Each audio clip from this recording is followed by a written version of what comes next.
Hello, it's January 31st, 2026. Ashley has just come back from the VRIC AME event, or the week, I should say. It's been a very good week.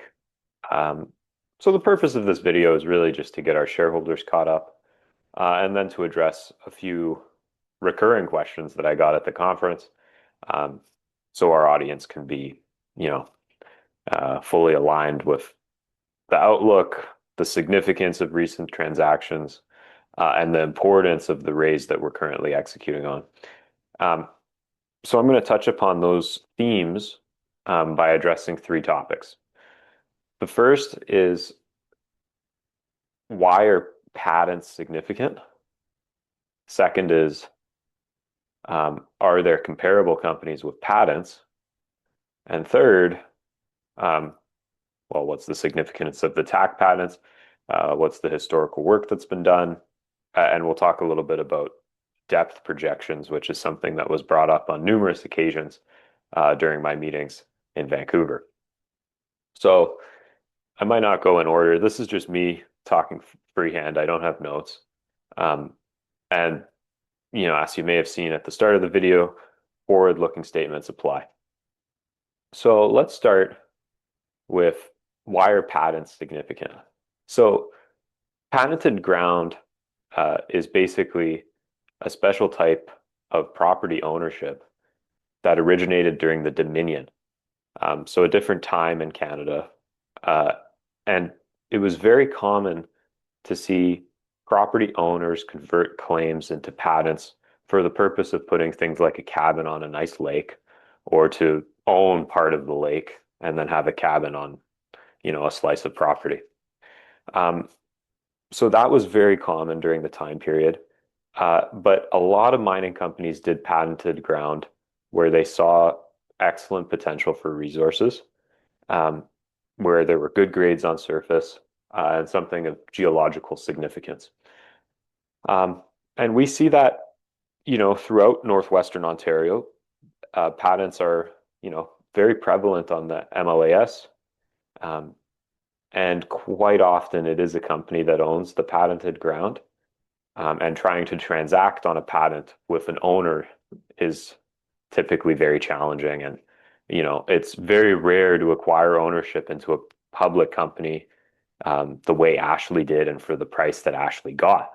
Um, Typically, property owners might do a lease to own, they might do an option payment, um, there might be just a lease in general. There's a whole slew of scenarios where the actual property rights don't get translated to the company doing the work. Um, so the fact that Ashley has the surface of the mineral rights, Ashley shareholders to that effect all own a piece of this, that's very exciting. So that's number one. Why are patents important? I hope that that conveyed some of the significance of what Ashley has accomplished by doing a deal to acquire the patents. And actually, on that note, it's going to lead into the second question of, are there comparable companies? Um, I had alluded to in the start of this talk here that a lot of people just would patent cells so that they could put a cottage on a lakefront property.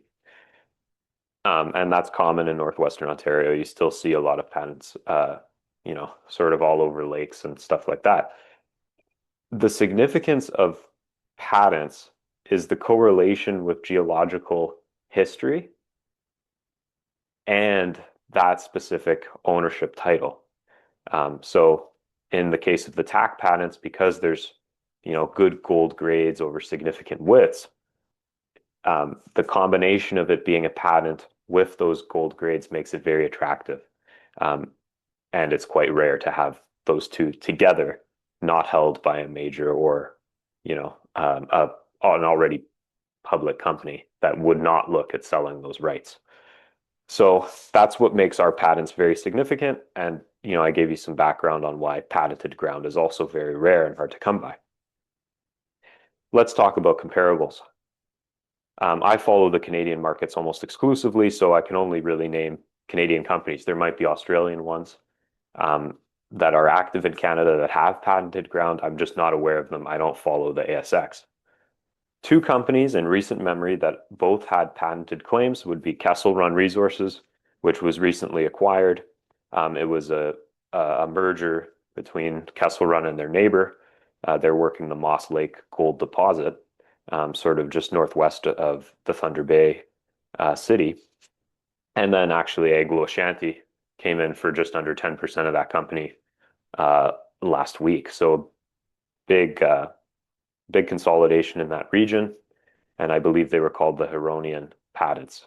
So that's an example someone can look at for the significance of patented ground when it correlates with good historic results. Another example that's actually active in our area in the Dryden Gold District is Dryden Gold themselves. Obviously, Dryden has a very significant land package as well as a very, very robust treasury.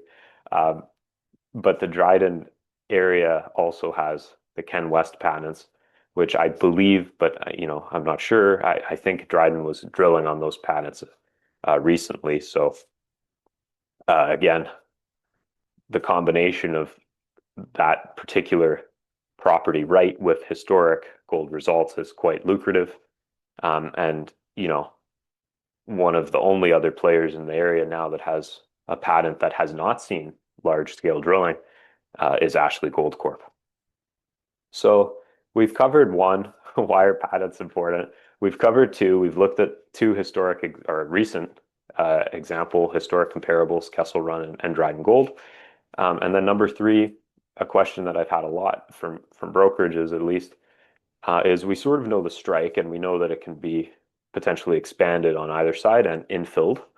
But what's the depth of the system look like? And the answer came from a geologist I was with. Typically in an Archean greenstone setting, you look to go about 3 times the surface strike to depth. So, we know that we have about 380 meters of strike between section A and section B, which I'll show here. And assuming that can be infilled, we're looking at about 1 kilometer of depth. But typically in an Archean greenstone setting, you look at about 1.5 kilometers of possible depth extension. We have to prove that with drilling. This system is open in all directions, both along strike, along width, and at depth. And what I was telling people who are interested is that, the historic holes only hit, I think only 2 of them went down to about 120 meters of true vertical. The rest were about 100. So there's still a lot of upside drilling deeper. And, I think the real value add will be stepping out. First things first, we got to close that private placement that we announced on Monday of this week. It was $800,000 minimum to a maximum of $2 million. Really anchored by a charity flow through, which helps limit dilution because of its higher price. The charity flow through was priced at 11 cents, and the hard dollar component of the raise was priced at 8 cents. I guess I should mention that our last raise was priced at 7.5 cents, and our last flow through financing was priced at 9 cents. So we're steadily advancing our raise targets as we achieve more as a company. And our prior raise was the use of proceeds was for drilling on our Howie Lake project and on our Alto Gardner project. The Howie Lake core is in with ACT Labs. Assays are pending. We will have to hold those results if they come in during the financing at the lab. And the Alto Gardner permit is pending, and the company still has roughly about $250,000 of cash in the bank. So we can execute that 500 meter program when the permit comes in. Obviously, my preference would be to mobilize to the TAC first, get that in during the winter, set up an IP grid, consolidate that information, and do any infilling we can in the winter.